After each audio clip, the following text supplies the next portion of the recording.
요한계시록 공부입니다. 오늘은 요한계시록 8장 13절부터 9장 11절 말씀을 통해서 다섯 번째 나팔, 그리고 세 가지 화 중에는 첫 번째 화에 대한 말씀을 공부하겠습니다. 먼저 하나님 말씀을 읽겠습니다. 내가 또 보고 들으니 공중에 날아가는 독수리가 큰 소리로 이르되 땅에 사는 자들에게 화가 있으리니 이는 새 천사들이 불어야 할 나팔 소리가 남아 있음이로다 하더라. 다섯째 천사가 나팔을 불매 내가 보니 하늘에서 땅에 떨어진 별 하나가 있는데 그가 무저갱의 열쇠를 받았더라. 그가 무저갱을 여니 그 구멍에서 큰 화덕의 연기 같은 연기가 올라오매 해와 공기가 그 구멍의 연기로 말미암아 어두워지며 또 황충이 연기 가운데로부터 땅 위에 나오매 그들이 땅에 있는 전갈의 권세와 같은 권세를 받았더라.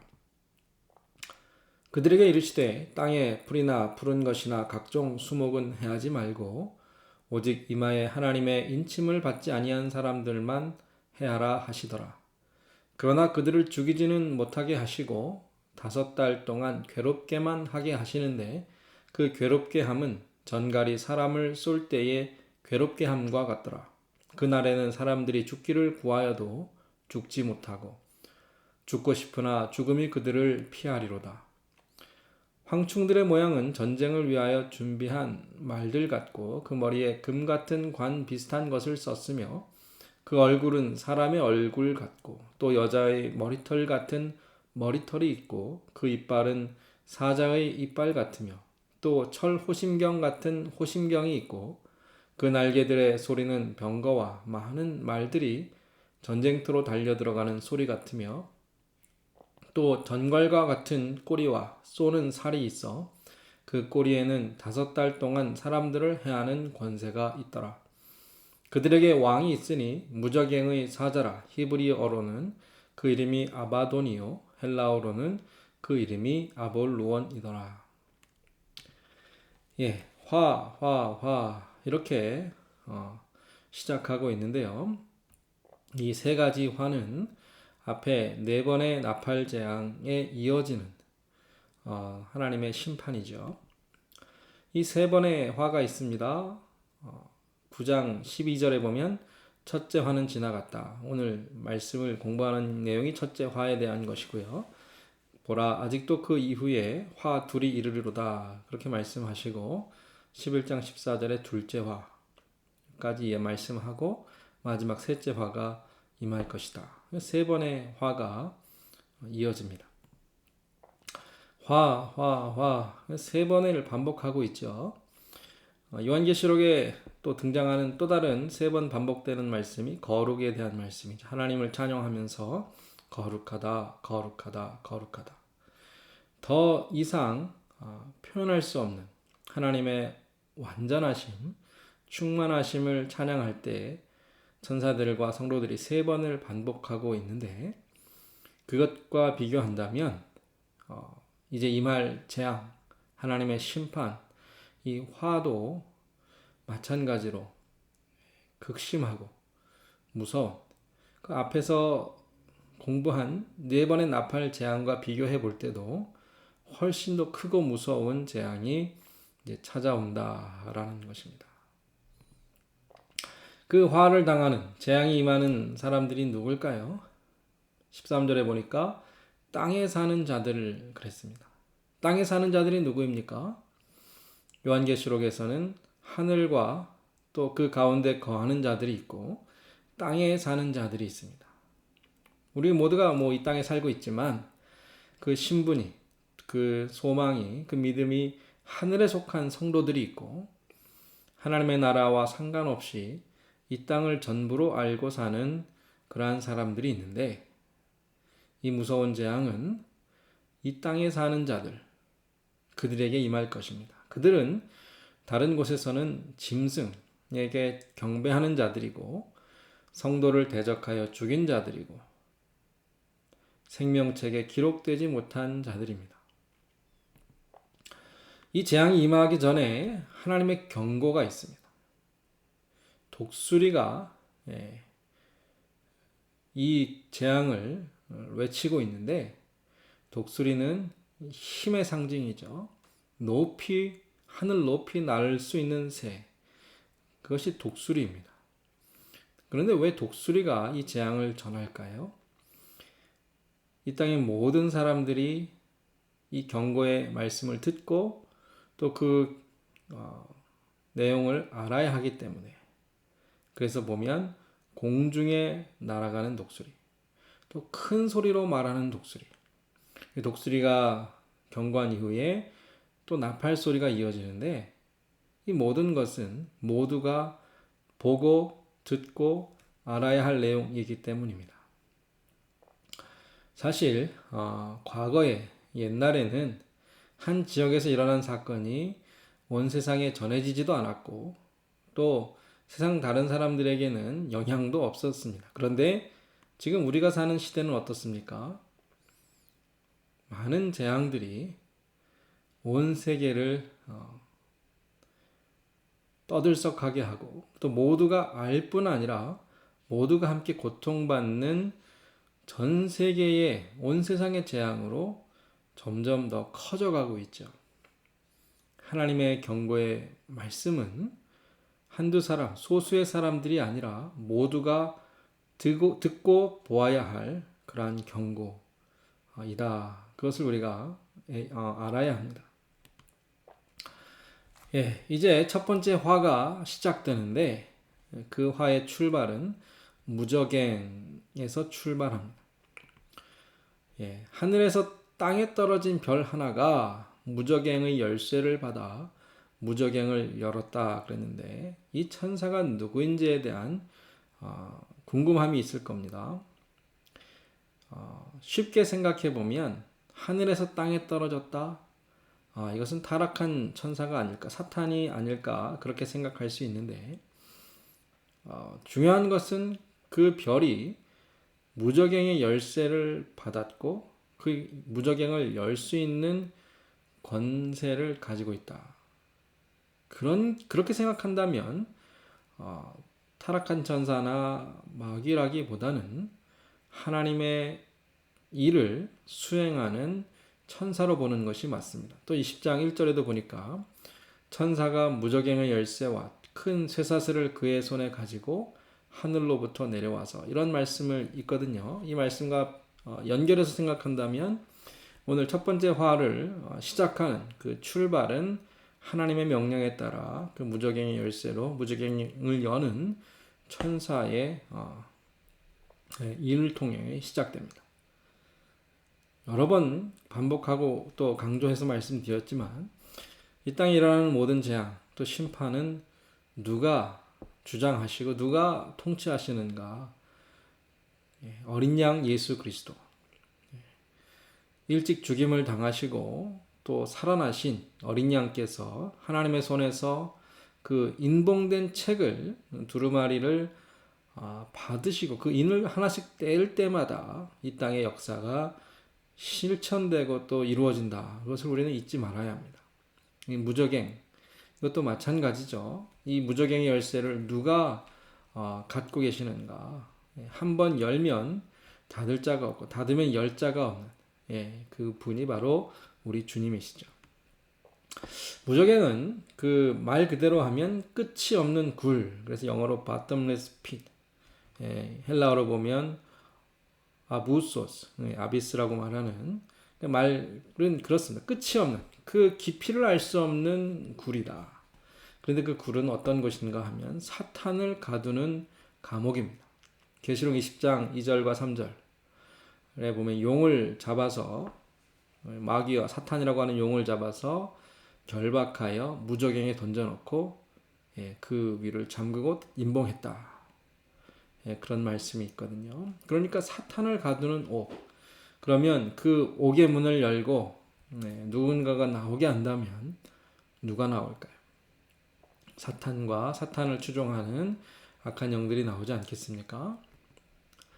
그래서 오늘 읽은 말씀 마지막에 보면 무저갱의 사자가 등장합니다. 이 사자는 사실 직역하면 천사라는 말인데 그 이름이 나오죠. 아바돈이라고도 하기도 하고 아볼루온 이렇게 말하기도 하는데 그 뜻은 파괴자입니다. 사탄을 따르는 악한 영들 중에 하나로 볼 수 있죠. 사탄, 용이라고 말하는 사탄이 바다에서 짐승을 하나를 일으키고 또 땅에 짐승을 하나 일으켜서 사탄을 섬기고 추종하도록 그렇게 역사하는데, 이 무저갱의 사자도 마찬가지로 이 무저갱에서 나와 온 세상을 고통스럽게 하는 사탄의 악한 영들 중에 하나, 그렇게 이해하면 좋겠습니다. 아까 말씀드린 이 무저갱의 열쇠를 가진 천사, 이 떨어진 별은 거꾸로 천사를 의미하지만 천사라는 이름을 가진 무저갱의 사자는 실제로는 악한 영들이다. 그런데 이 두 모두 누구의 권세 아래 있습니까? 하나님의 권세 아래 있다라는 겁니다. 이 무저갱의 을 여니까 그 연기 사이로 누가 나오나요? 황충. 우리가 쉽게 메뚜기라고 생각하면 좋겠는데 황충이 나왔습니다. 이 말씀은 요엘서의 예언과 많이 유사하고요. 그래서 함께 생각해 볼 수 있는데, 요엘서의 말씀을 보면 팥중이가 남긴 것을 메뚜기가 먹고, 메뚜기가 남긴 것을 느치가 먹고, 느치가 남긴 것을 황충이 먹었다 그랬어요. 그러니까 팥중이, 메뚜기, 느치, 황충 다 비슷한 곤충들인데, 팔레스타인 지역에 한번 이 메뚜기 때 또 황충이 날아오면 큰 재앙이 되죠. 시온에서 나팔을 불며 이는 여호와의 날이 이르게 됨이니라. 이제 임박하였으니 곧 어둡고 캄캄한 날이요 짙은 구름이 덮인 날이라. 말은 조금 다르지만 요한계시록 오늘 읽은 말씀과 이어지지 않습니까? 나팔을 불다라는 것은 하나님의 일, 하나님의 날이 시작되었다라는 것을 알리는 소리이고요. 그날은 캄캄한, 빛이 없는, 빛을 가리우는 날입니다. 황충의 모습을 이렇게 묘사합니다. 요엘서에서 사자의 이빨, 또 어금니는 암사자의 어금니, 말과 같고 달리는 기병 같고 병거 소리 같고 군사가 전쟁터에 달려나가 싸우는 것 같다. 많은 것이 요한계시록 오늘 말씀과 비슷하게 유사하게 나타나 있습니다. 황충의 모습, 전체적인 모습은 전쟁을 위한 준비된 군마와 같은, 말과 같은 모습인데, 머리부터 그 꼬리에 이르기까지 금 같은 관, 비슷한 것, 사람의 얼굴 같고 여자의 머리털 같고 사자의 이빨 같고 철 호심경 같은 호심경이 있고 전쟁터로 달려들어가는 소리와 같은 그 날갯짓, 그리고 전갈과 같은 꼬리와 쏘는 살. 계속 무엇과 같다, 비슷하다. 그러니까 비유로 설명한 것이지 이것이 꼭 반드시 메뚜기나 황충일 필요는 없다라는 겁니다. 그 모습이 무엇을 강조하고 있는가 하면 두려운, 공포스러운 모습을 계속해서 보여주고 있어요. 무저갱의 연기 속에서 땅 위로 올라온 것 자체가 두려운 것이고, 메뚜기 한 마리면 우리가 잡아 죽일 수 있겠지만 그러한 실제 곤충이 아닌 강력한 군대의 모습을 보여주고 있고요. 비현실적인 일만큼 크고 두려운 모습이 강조된다. 그러니까 그 모습만 봐도, 그 장면만 보아도 극심한 공포를 느끼게 하는, 무엇이 그렇습니까? 하나님의 심판이 그렇다라는 겁니다. 그냥 어렵다 힘들다 이 정도의 어떤 재앙이 아니라 하나님께서 마지막 말세에 보내시는 재앙은 인간으로 하여금 공포를 느끼게 할 만큼 크고 무서운 것이다 라는 것을 오늘 본문은 가르쳐주고 있습니다. 그러나 우리가 또 성도가 알아야 할 것은 이 하나님의 심판, 하나님의 재앙, 이 하나님의 주권 밖에서는 절대로 일어날 수 없다라는 겁니다. 하나님의 명령이 있어요.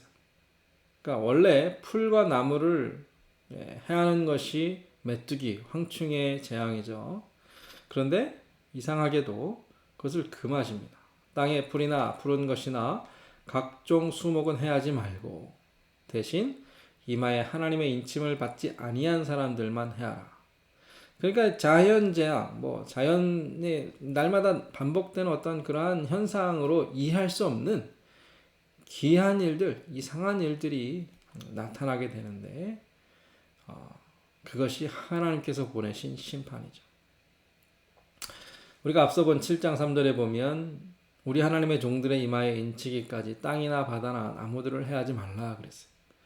그러니까 이 땅을 또 이 땅의 어떤 식물들 나무들을 해치지 않는 그 명령은 동일한데 목적이 다르죠. 7장에서는 그래서 하나님의 종들의 이마에 먼저 인을 치도록 하셨고 9장 오늘 본문에서는 그 인을 받지 않은 사람들을 해치도록 그들을 심판하도록 하시기 위해 다른 것들은 해하지 말라고 하셨습니다. 이 땅의 구원이든 이 땅의 심판이든 누구의 명령에 따라 이루어집니까? 하나님의 명령입니다.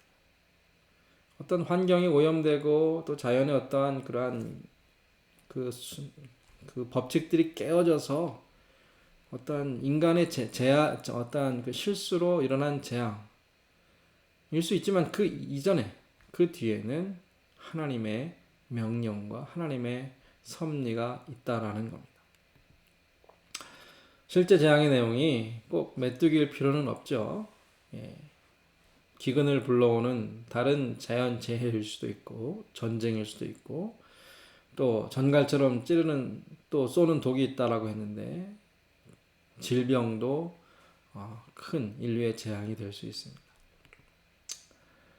그리고 처음 4번의 나팔 재앙은 인간이 살아가는 환경, 땅이나 바다나 강이나 이러한 환경을 해했다라면 다음 2번의 재앙, 이 화에 해당하는 재앙들은 사람을 직접 해야 한다는 겁니다. 점점 마지막이 가까운 것입니다. 하나님의 주된 관심은 사실 환경이나 자연이 아닙니다.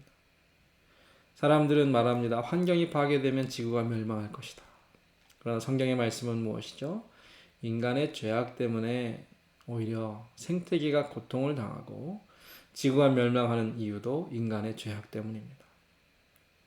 재밌는 것은 사탄을 따르는 자들이 자기가 섬기는 악한 영들에게 거꾸로 괴롭힘을 당합니다. 이것이 우상 숭배의 원리입니다. 우상을 섬기는 자들은 우상 때문에 망합니다. 하나님께서 저들을 그들의 욕심과 어리석음에 그냥 내버려 두시니까 자기의 꾀에 자기가 넘어지고 자기의 욕심에 자기를 찌르고 자기가 섬기는 악한 것들에 의해서 오히려 멸망하는 것이 하나님의 공의로운 심판이죠. 말씀드린 대로 메뚜기 떼가 몰려와서 땅이 망하는 것이 아니라 영적인 재앙입니다. 더 무서운 것이죠. 주 여호와의 말씀이니라. 보라, 날이 이르리니 내가 기근을 땅에 보내리니 양식이 없어 주림이 아니요 물이 없어 가람이 아니요 여호와의 말씀을 듣지 못한 기갈이라. 혹 우리에게는 큰 문제도 없고 잘 지내고 평안하고 먹을 것 마실 것 부족하지 않다. 그래서 아직 재앙이 임하지 않았다. 그렇게 생각하십니까? 우리의 영혼을 살펴보아야 합니다. 혹시 우리의 영적인 삶에, 우리의 내면에 이미 이러한 기근과 또 재앙이 시작되지 않았는가? 하나님의 말씀을 듣지 못하는 그러한 삶이 오랫동안 지속되지 않았나요? 그렇다면 이미 이 땅의 재앙은 임한 것이고 우리는 그 가운데 고통을 받고 있는 것입니다.